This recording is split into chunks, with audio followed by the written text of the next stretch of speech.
couple of months ago, I was fortunate enough to meet Dr. Geneva Craig at a diversity presentation at the Source in White City.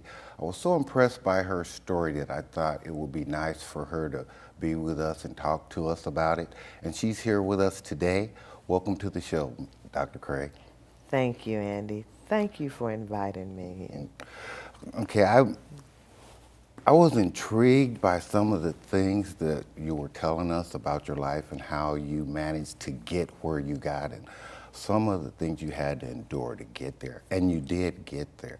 And would you mind telling us a little bit about your journey?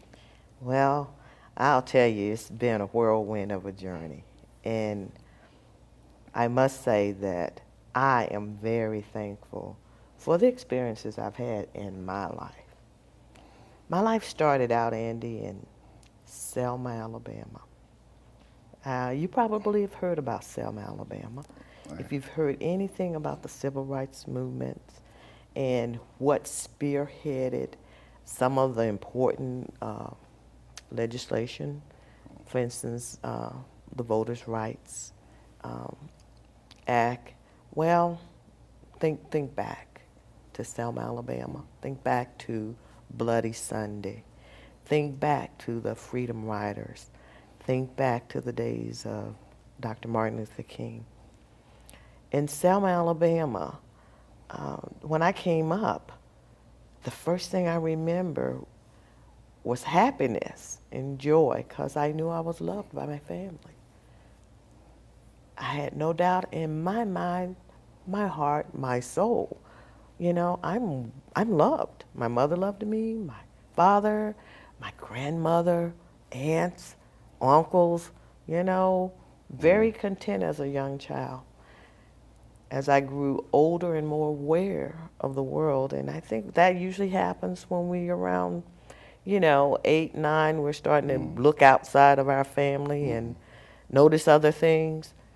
And that's when I start paying attention to the colored and white signs that, I have to go there. I can't go there. Okay. Questions in the back of your mind. One day, Christmas time, I'll never forget, my aunt, called her Auntie Louise, and later on it just got shortened to Auntie, gave me a nurse's kit. And in that nurse's kit was a cap. Think about the white caps nurses used to wear on their heads. A stethoscope, so you could listen to the heart and the lungs. And a syringe where you could give shots. I knew when I got that kit in my hand, and especially that syringe, that I was going to be a nurse. I was about 8 years old when that happened. I know there were difficult times back there and difficulty just getting in a position to be able to achieve your goals. How did that affect you? Well, as a young kid, you don't know about those difficulties. You just know I'm going to be a nurse. I got to be a teenager, and I saw the unfairness of the world. And the world was so unfair in my world, Selma, Alabama, that I needed to make some changes, and the opportunity came. The opportunity came in the form of Dr. King and the civil rights movement. And I joined, and I became a soldier. I was the kid that was going to make the world change. And that was your aspiration? That was my aspiration. But during that whole time, I realized by listening that going to school may become a difficult thing. So it's sort of like you've got multiple stories within the story. When it came to going to school to become a nurse, I was more grown. I was grown, listening and reading and talking to others and trying to find out, well, what is it that I need to do to become a nurse? You need to go to school. You need to go to college. I put that on my agenda. But during that time, I'm also taking care of a very sick mother. I'm raising 2 younger siblings. I had gotten married and I had a daughter. So I've got a family. I've got all these responsibilities. But the dream wasn't dead, it was still there. I just had to make a plan. The plan was, okay, I have to work and provide for my family. But I also have to keep moving toward my dream. So I started nursing school. I got my nurse's aide certificate, got started working in a hospital, learned that there was the LPN, licensed practical nurse. Aha, 1 year to get that on the road. Got into the LPN program, working full time, school full time, managing the family. Got to give up something. What do I give up? Sleep. Wow. Yeah, I can't afford to sleep 8 hours. So I slept 3 and 4 hours so that I could manage all the other stuff that needed to go into the day to be able to take care of my family and also pursue my dream. I had an instructor in the LPN program who said to me, you must quit work. You can't work and go to school. And her name was Ruth Decker, and I said to her, Miss Decker, if I quit working, then I can't go to school. Who's going to pay for me to go to school? And if I quit working, who's going to pay the bills? I need to pay the bills. If I quit working, everybody goes down. I can't afford not to work. Well, at my graduation ceremony, which was held in the brand new lobby of the Selma Medical Center, Ms. Deckard honored me. She says, I'm an old dog, and our old dog did learn a new trick. I learned something new. It can be done.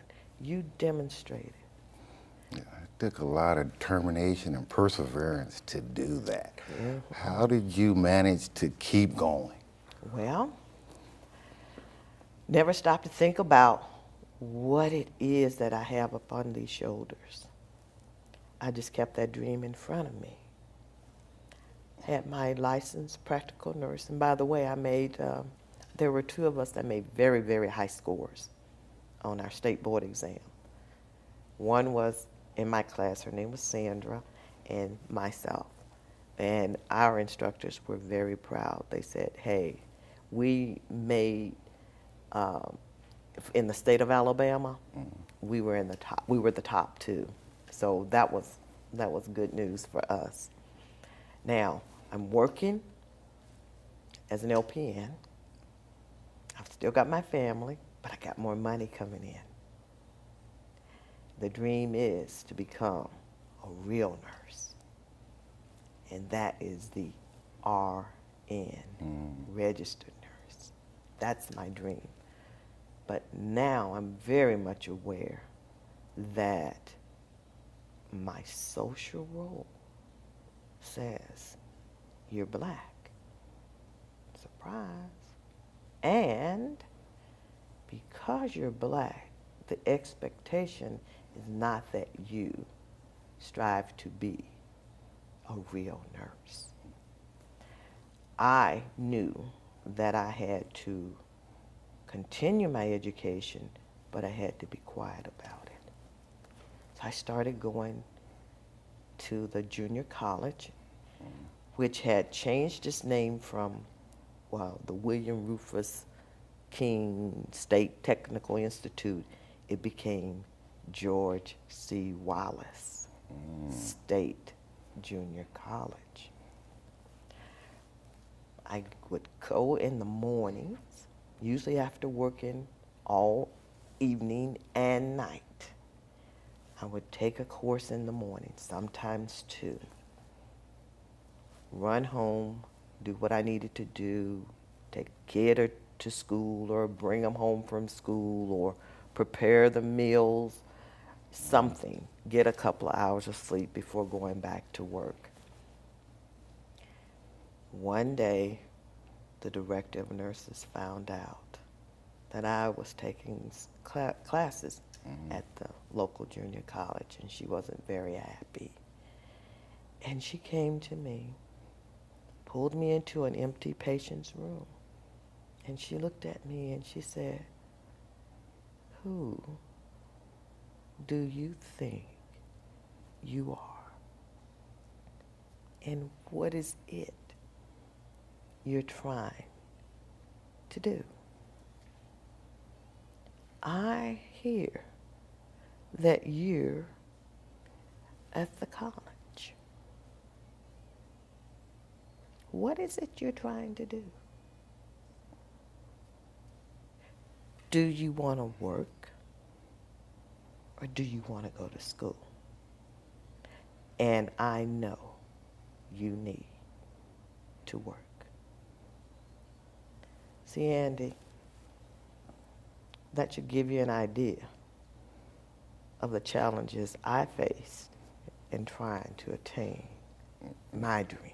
There was a lot of resistance there for you to keep you from getting where you were trying to go. Not Sounds just like. Geneva Craig, but anyone of color. Mm-hmm.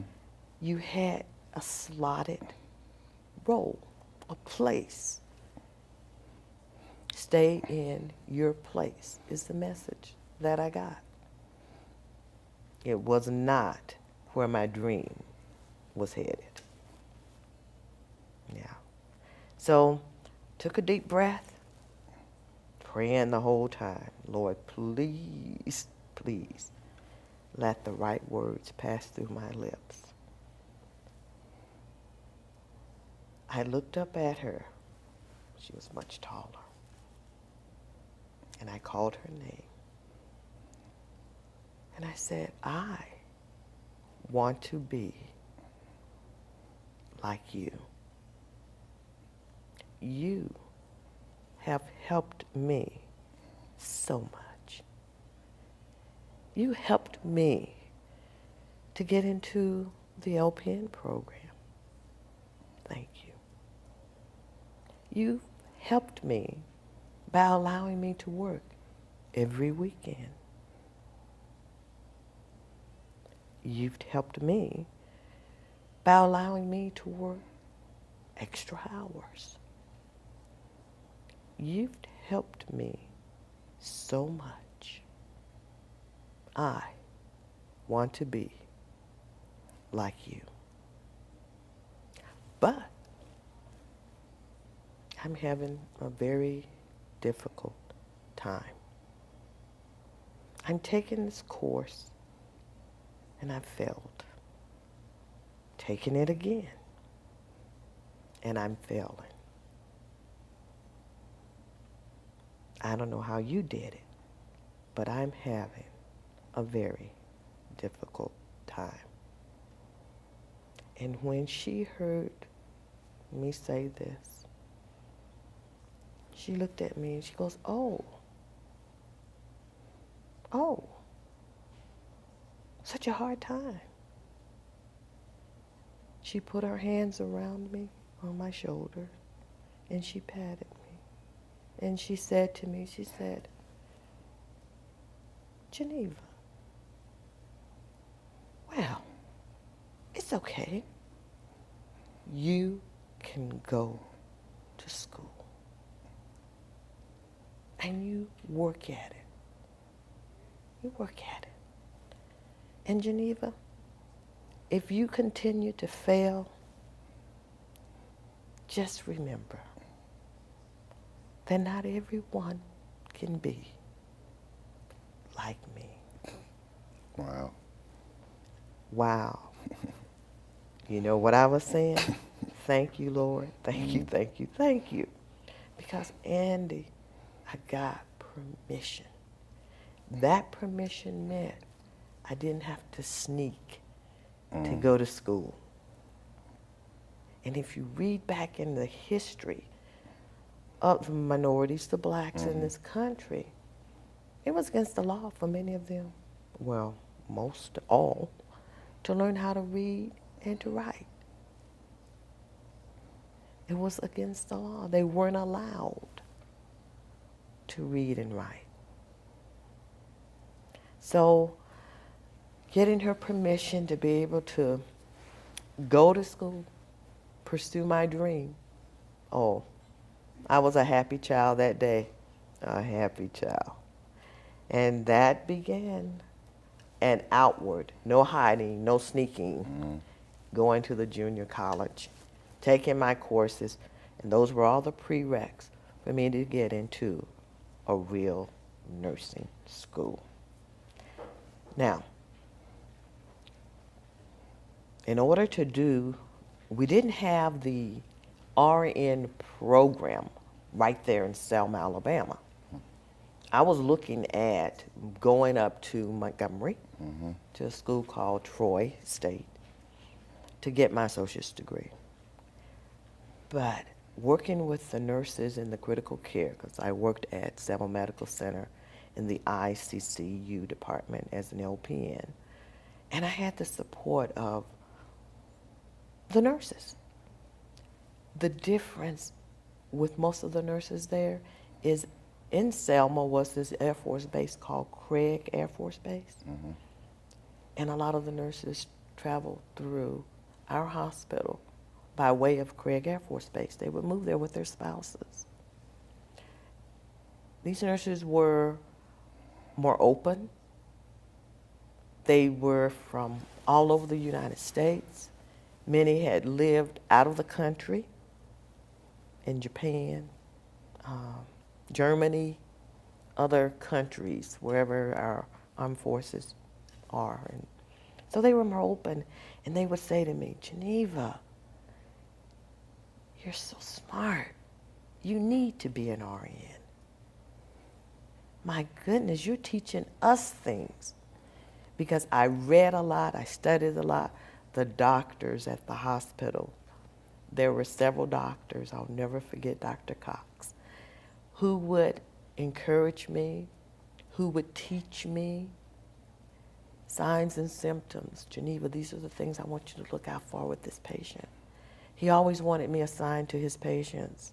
We developed a rapport, and in his own way, he was a mentor. He may not put it in those terms, but he was a mentor to me. And he opened the doors because I had patients who didn't want blacks to touch them. I'll never forget this one patient we had in the intensive care unit, and every time I would go in the room, he would get tense. And he wouldn't look at me. He would sort of pull away when I'd go to touch him. I picked up on the signs, and I went out and asked for a reassignment. He was Dr. Cox's patient. When Dr. Cox came in, later that day, well, that night, because it was the evening shift, you know, he asked me how was the patient doing, and I said, well, I don't have him. You'll have to ask, you know, the other nurse. He said to me, why don't you have him? And I go, he was a little tense, and I think it's best for the patient that I not be assigned to him. So Dr. Cox went in and had a talk with the patient. The nurses apparently had been giving him such a cold shoulder, you know, doing the bare minimum and leaving out. And that night the patient called for me, and I went in and I said to him, I said, I want what's best for you. If I make you uncomfortable, that's not good. You're healing from a surgery. You need the least amount of stress. Please don't let them put the pressure on you to add more stress. And I had talked to the nurses. I talked again with Dr. Cox. I knew about stress and what it could do, and I'm sure they did too. They were just very upset with this gentleman because of his attitude.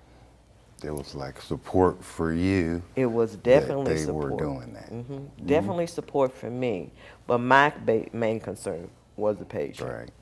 I wanted him comfortable because I had learned over the years to come to this conclusion. If there's an individual who don't want to get, it's okay.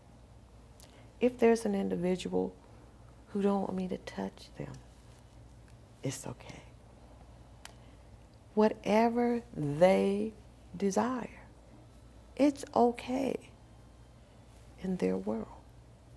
I don't have to be included.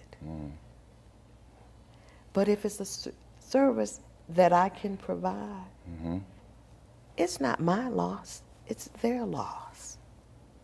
Because I believe in being respectful of others. And I believe in learning. What does respect mean to you? Once I know what respect means to you, I try my best to accommodate. And if leaving you alone is respectful, I will leave you alone. Okay. As you moved from Selma and moved out, you got a lot more support and helped you get closer to your goal? In Selma, as I said, had to leave to go to school.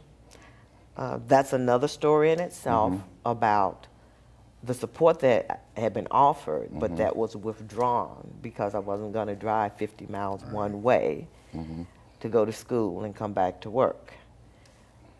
There was a program that started in Northwest Alabama, at Northwest Alabama State Junior College, located in Phil Campbell, Alabama. They had a program that was more like beginning model. That's not the word that I was searching for in my brain, but it'll pop up at some point. But this program was a bridge type program for LPNs to get into an RN program and go to school for 1 year. So that meant I would go to school 1 year versus 2 years. I contacted the school and asked for information. They mailed it to me. A young lady who came from the state of Oregon, who was a nurse, her name was Josephine. Josephine and I talked about it. We went over the material and we went, this is where I need to go. She goes, yes. So Josephine said, Geneva, what do you think if I make the phone calls? And I went, oh, my chances would be greater. You had to take an entrance exam. But we kind of didn't want them to know I was black until I got there. Okay. So Fina made the call. She talked with the woman at the front desk, the admission person. She made the arrangements, the date and the time for me to come up and take the test and everything. So I went up to North Alabama to Phil Campbell, and I went in and I told the woman at the desk, I said, I'm Geneva Craig, and I'm here to take the exams for the entrance into the nursing program. She was busy. And she says, oh, okay, yes, we're expecting you, and da-da-da-da-da. And she gave me a stack of papers. She says, go over there, have a seat. She says, and you take the exam. When you're done, you bring it to me, and then I'll get you ready, set up for the next one. I said, okay. Well, I took the stack of papers, and I went over, and I sat at the table, and I started answering the questions, finished, da-da-da-da. So when I was done, I sort of went over everything, and then I took the stack, and I handed it to her, and I said, okay. And she took it from me, and she says, okay, you can get started on the second one. And I said, yes, ma'am. And I stood there, and she looked up, and she goes, you can get started on the second one. And I go, yes, ma'am, if you'll just give it to me. And she looked at me, and she looked at the stack. And she says, you completed everything I gave you? I go, yes. You said go sit over there, take the test, bring it back, then you would give me the next one, you know. She goes, well, what she realized is she had given me all 3 sections. And I had completed all 3 in less time than it took them to do one. Amazing. And she says, go have a seat. Well, I went and sat down and I went, oh, what is it now? And I kept playing over in my head.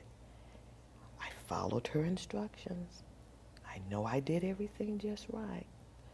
She gets up and she goes out the door. I went, oh, this does not look good. So I'm sitting there and I'm going, okay, Lord, whatever happens, happens. Then she came back to the door. She says, come with me. I go, yes, ma'am. Got my things and I followed her.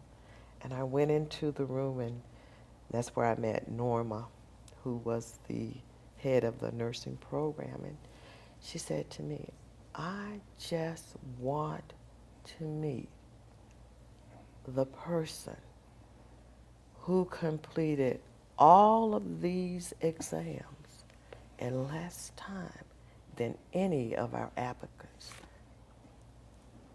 have taken and passed.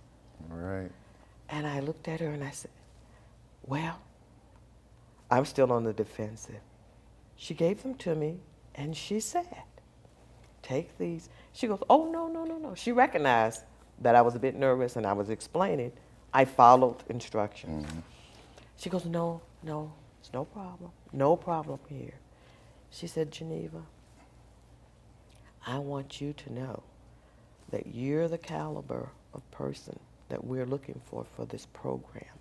You see, she says, if we can prove that this program works, it will be all across the nation. And we need people like you to prove that this program can be successful. Right now, our class selection is full. But if we have one individual, one who drops, you're in.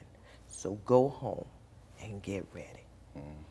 So Andy, I call that intervention from above because I was the other black in the class.